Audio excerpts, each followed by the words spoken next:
Bem-vindos à aula de revisão para a nossa prova da unidade 2, que compreende as aulas de número 7 ao número 12. Na aula de número 7, o que é preciso retermos na memória? Do ponto de vista da geopolítica do Brasil, destaca-se uma influência portuguesa durante o período colonial e imperial, e que se prolonga até mesmo para o começo do período republicano. Que influência é esta? Portugal manteve o Brasil integrado.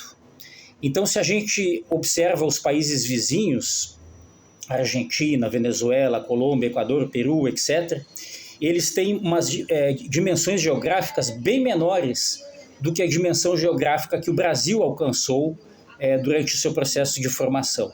Outra característica geopolítica, que é uma herança portuguesa, são as frentes de ocupação. E quando a gente observa as fronteiras do Brasil com os países vizinhos, geralmente as cidades e o meio rural mais desenvolvido está ao lado das fronteiras do Brasil. Isso é a ideia das fronteiras de expansão da agropecuária e formação de áreas urbanas na região fronteiriça do Brasil com os países da América do Sul. Quanto aos polos de desenvolvimento da geopolítica, do pensamento geopolítico. Bom, inicialmente, o saber geopolítico no Brasil, no começo do século passado, ele está centrado em alguns expoentes que têm uma formação acadêmica. Por exemplo, o professor e geólogo Everardo Beckhauser, que traz os estudos de Hatzel para o Brasil. Depois Terezinha de Castro, que trabalhou também no IBGE. Só que polos efetivamente de pensamento geopolítico vão surgir através do Itamaraty, já na metade do século passado, com a criação do Instituto Rio Branco, que é uma escola de formação de diplomatas.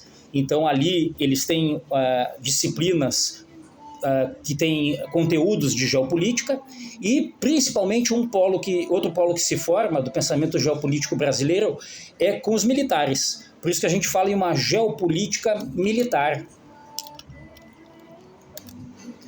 E os dois principais nomes dessa geopolítica militar brasileira vão ser Mário Travassos e Goberido Couto e Silva.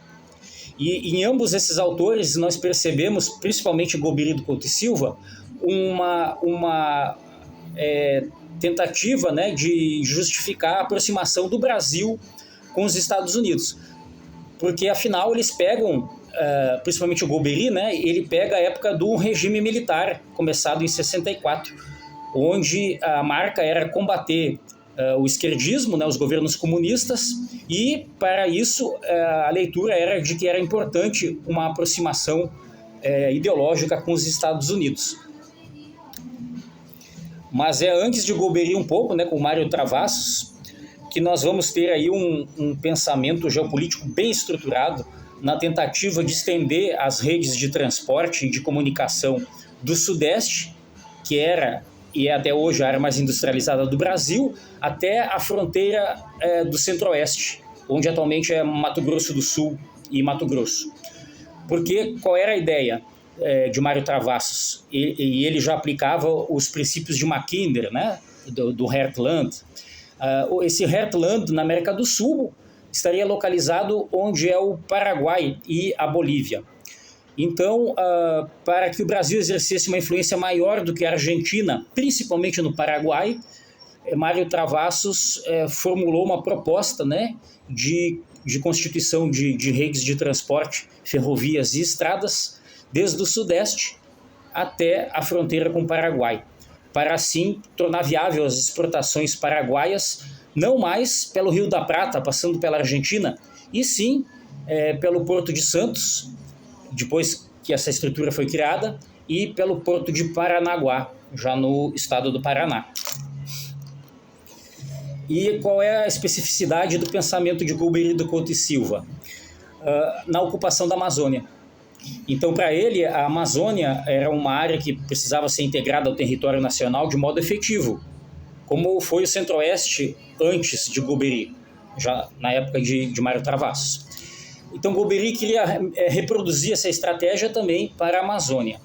Para ele, a ocupação do espaço amazônico acontecia através do rio Amazonas, das margens do rio, e a expansão da frente agropecuária do Centro-Sul em direção ao sul da Amazônia. Processos que nós vemos até hoje ainda em desenvolvimento. Aliás, o projeto Calha Norte, da época de José Sarney, criado e mantido até hoje, ele versa justamente sobre essa ideia de fortalecer as fronteiras brasileiras, levando efetivos militares do Centro-Sul para a Amazônia, na faixa de fronteira. Se o processo de ocupação interna também encontrou limitações no espaço amazônico por questões ambientais, no plano externo também nossos projetos geopolíticos encontraram limitações e encontram até hoje, né? Então, um outro militar, mas mais crítico, Cavagnari, né?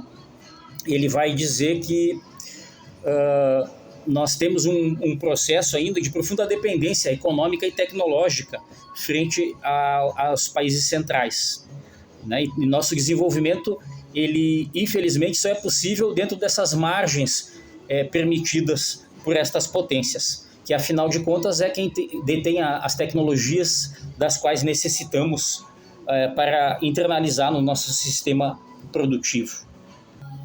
E nosso pior momento na geopolítica externa foi com